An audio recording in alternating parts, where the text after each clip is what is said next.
اعوذ باللہ من الشیطان الرجیم بسم اللہ الرحمن الرحیم من کشف سامینی۔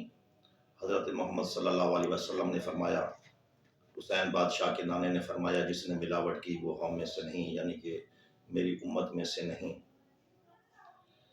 اور چلتے ہیں، یہ ملاوٹ کرنے والے لوگ کون ہیں اور ہم ان ملاوٹ کرنے والے لوگوں کی تلاش کرتے ہیں۔ ہو سکتا ہے ہمیں کہیں نہ کہیں مل جائے۔ ملاوٹ کا یہ مطلب نہیں کہ دودھ میں پانی ڈال دیا یا دال میں مکس کر دیا یا چاول مکس کر لیے یا کوئی غلہ مکس کر لیا یا آٹے میں کوئی مکسنگ کر لی یا میدا سوجی میں کوئی کر لی۔ یہ اس کا ہم اپنے فکر سے یہ معنی نکالتے ہیں کہ جس نے ملاوٹ کی وہ ہم میں سے نہیں۔ اس کا مقصد ہے جس نے آل محمد اللہم صلی علی محمد و آل محمد کی شان کے ساتھ کسی کو برابر کیا یا ان کو بھی کہا یہ حق ہے اور نعوذ باللہ دوسرے کو ناحق کو بھی کہا یہ حق ہے، تو یہ ہے ملاوٹ۔ آؤ چلتے ہیں، یہ ملاوٹ کیسے ہوتی ہے۔ میں فقہ جعفریہ سے تعلق رکھتا ہوں، شکر الحمدللہ۔ میں نماز بھی پڑھتا ہوں، زنجیر بھی مارتا ہوں، کافی اللہ تعالیٰ نے مجھے دولت بھی دی ہے، بیٹے بھی ہیں، بیٹیاں بھی ہیں، بیوی بھی ہے، مکان بھی ہے، رقبہ بھی ہے، جائیداد بھی ہے، سب کچھ ہے، لیکن میں خمس نہیں دیتا۔ تو میں یہ بات وہی ہوئی کہ میں نے ملاوٹ کر لی، یعنی کہ میں نے اپنے اللہ کا اور اس کے پیارے حبیب کا حکم نہیں مانا۔ میں نے خمس نہیں دیا کہ میری دولت سے پیسے چلے جائیں گے تو میں غریب ہو جاؤں گا یا وہ دولت میری تھوڑی کم ہو جائے گی۔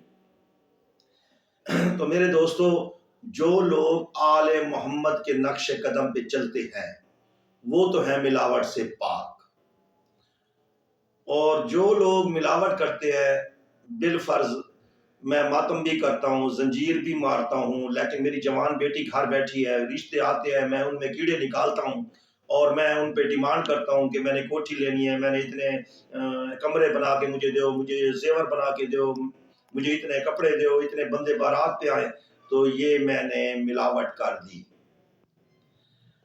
اور اسی طرح یہ ملاوٹ کرنے والے کچھ ایسے لوگ بھی ہیں، بلکہ بیشتر ایسے لوگ ہیں جو سارے کام کرتے ہیں لیکن جب اللہ کی زکوٰۃ کی بات آتی ہے وہ چھپ جاتے ہیں۔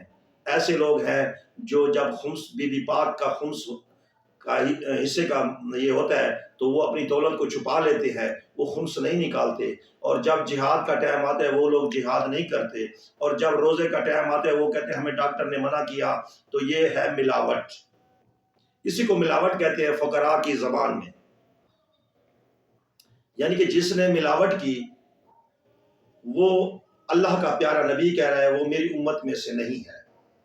تو جو لوگ مومن ہیں وہ برحق آل محمد کو مانتے ہیں اور ان کے ہر نقش و قدم پہ چلتے ہیں۔ بچی جوان ہوتی ہے فوراً اس کی شادی کرتے ہیں، اللہ تعالیٰ ان کو دولت دیتا ہے، اس دولت کو پاک کرنے کے لیے بیوی کا حق نکالتے ہیں، اور جہاد کے وقت ہوتا ہے تو جہاد کرنے کے لیے نکلتے ہیں یا کسی کو بھیجتے ہیں بچے میں سے، اور اگر نماز کا ٹائم ہوتا ہے وہ نماز پڑھتے ہیں، اور اگر روزے کا ٹائم ہوتا ہے تو وہ روزہ رکھتے ہیں۔ تو وہ ہیں آل محمد اور اللہ کے قانون پہ پورا اترنے والے لوگ۔ وہ صرف وہ لوگ ہیں جو مومن ہیں، جن کو قرآن پاک میں مومن کہا ہے۔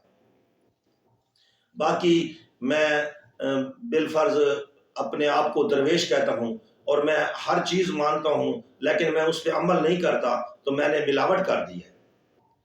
جس کے گھر بچی جوان بیٹھی ہے، جیسے ہی پہلا رشتہ آئے وہ اس کو بسم اللہ کر کے دے دے، اس کا مقدر اللہ کے حوالے کر دے کہ میری بچی کے لیے پہلا رشتہ آیا ہے، وہ بسم اللہ کر کے دے دے، اللہ تعالیٰ اس کو حفظ و امان میں رکھے گا۔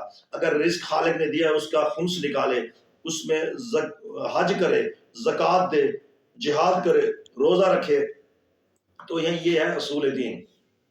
یہ لوگ وہ ہیں جو اللہ تعالیٰ کے حکم پہ قوانین پہ چلتے ہیں۔ تو ایسے لوگ بھی ہیں جو کہتے ہیں ہم شادی نہیں کرتے کیونکہ اگر ہم نے شادی کر لی تو نہیں، ہم نے اپنے برابر کا رشتہ ڈھونڈنا ہے۔ یہ غلط بات ہے۔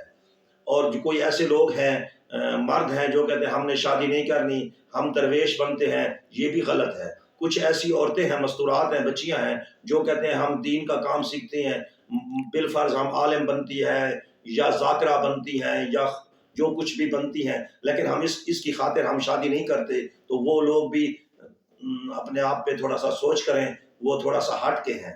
باقی عورت، یہ کسی نے سوال کیا تھا ہمارے پاک محمد صلی اللہ علیہ وسلم پہ، نبی پہ، کہ قیامت کی آخری نشانی بتا۔ پاک نبی نے فرمایا تھا بلڈنگیں اونچی ہوں گی اور عورت مرد کا لباس پہنے گی اور مرد عورت کا لباس پہنے گی، ویسے فیشن کرے گی، یہ ہے قیامت کی نشانی۔ بشیر حسین بلوچ، فیصل آباد، 0326 100 1456 0344 770 3549۔